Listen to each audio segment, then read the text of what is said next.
नाज़रीन, ठुल मां ख़बर शामिल कंदासीं त ठुल में जिस्कम जे सीनियर अॻवान डॉक्टर नियाज़ कालानी ऐं रवादारी तारीख़ सिंध जे सदर पुनल सारियो 17 सितंबर ते सखर में रखियल रैली जे सिलसिले में ठुल पहुता ऐं कारकुननि खे ख़िताब कंदे चयो त वफ़ाक़ जे नाले ते सिंध जे हुक्मरान हमेशह सिंध सां ज़्यादती कंदा रहिया आहिनि ऐं सिंध जे वसीलनि जी फुरलत कंदा रहिया आहिनि ऐं ताज़ू कूड़ी थियल डिजिटल आदमशुमारी खे मुकमल रद्द कयूं था ऐं सिंध जे सभिनी वसीलनि ते हक़ सिर्फ़ सिंध जो आहे। सिंध में रहंदड़नि अफ़गानी पठाणनि खे फौरी निकाली ॾिनी वञे।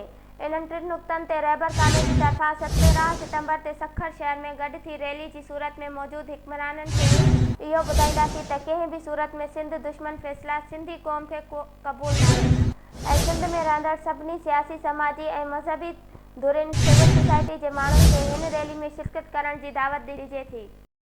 नाज़रीन, सखर मां ख़बर शामिल कंदासीं त सखर में यूनियन ऑफ जर्नलिस्ट पारां शहीद सहाफ़ी जान मोहम्मद महर जे क़ातिलनि जी गिरफ़्तारी लाइ सखर प्रेस क्लब आॾो एहतिजाजी कैंप क़ाइमु कई वई।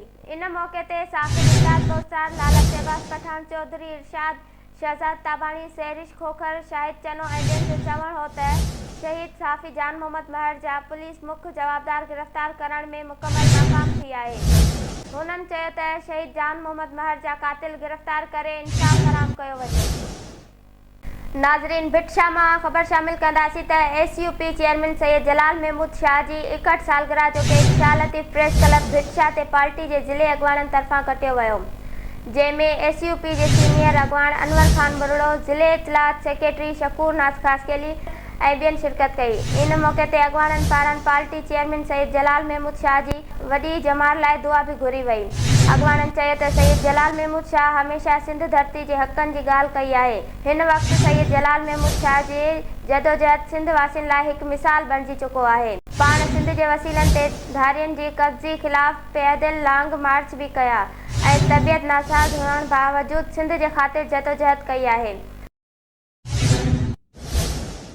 लाहौर में PP अॻवाननि चयो आहे त केर बि ऐलान करे पर चूंडूं हर सूरत में थियणु घुरिजनि। असांखे भित सां लॻाइण जी कोशिश कई पई वञे। लाहौर में पाकिस्तान पीपल्स पार्टी जे सेंट्रल एग्ज़ीक्यूटिव कमेटी जो इजलास थियो, जंहिंमें पार्टी चेयरमैन बिलावल भुट्टो ज़रदारी ऐं अॻूणी सदर आसिफ अली ज़रदारी शिरकत कई, जंहिंमें मुल्क जी माशी सूरतहाल ऐं महांगाई ते ॻाल्हायो वियो।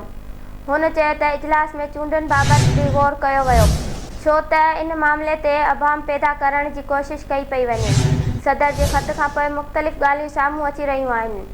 संदसि चवणु हो त पीपल्स पार्टी कंहिं बि सूरत में कमज़ोर नाहे। ॿियनि सूबनि में जॾहिं ट्रांसफर पोस्टिंग ऐं तरक़ियाती कमनि ते पाबंदी नाहे त पोइ सिंध में पाबंदी लॻाई वई आहे।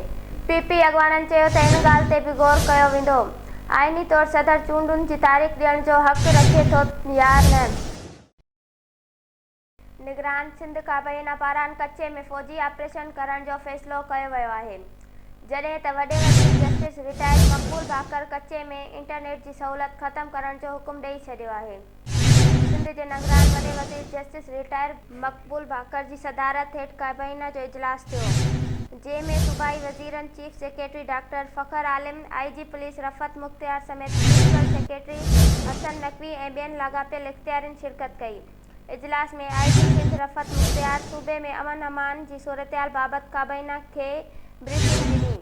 IG सिंध ब्रीफिंग में ॿुधायो त हलंदड़ साल 218 माण्हू अगवा थिया, 217 मुग़वी बाज़ियाब कराया ऐं 11 अञा यरगुमाल वड़ियल आहिनि। इन मौक़े ते निगरान वॾे वज़ीर हुकुम ॾिनो त मुग़वियुनि खे फ़ौरी तौरु बाज़ियाब कराए वञे, कचे में इंटरनेट सहूलियत ख़तमु कई वञे, धाड़ियलनि खे सख़्ती सां मुंहुं ॾिनो वञे। नौजवान इतिहाद सिंध पारां सिंध में वधंदड़ बदनामी ख़िलाफ़ प्रेस क्लब खैरपुर आॾो एहतिजाज कयो वियो, जंहिंमें दीदार जलवाणी, राशिद जामरी, सेर जतोई, होश मोहम्मद तनवीर ऐं ॿियनि जो चवणु हो त सिंध अंदरि अमन अमान जी सूरतहाल इंतिहाई ख़राब थी चुकी आहे। पुलिस शहरियुनि जी जान व माल जी हिफ़ाज़त करण बजाए सरदारनि ऐं भोतारनि जी कमदारी में पूरी आहे। हुननि चयो त सिंध जे मुख़्तलिफ़ ज़िलनि मां हिन वक़्त बि केतिरा ई माण्हू अगवा थियल आहिनि, जिन खे पुलिस बाज़ियाब कराइण में मुकमल तौरु नाकाम थी चुकी आहे। सखर में बेदर्दी सां क़त्ल थियल शहीद जान मोहम्मद महर जा क़ातिल हिन वक़्त ताईं गिरफ़्तार नाहिनि थिया। पुलिस क़ातिलनि अॻियां बेवस नज़र अची रही आहे। हुननि चयो त सिंध मां अगवा थियल मुग़वियुनि खे बाज़ियाब कराए अमन अमान ते ज़ाब्तो आंदो वञे।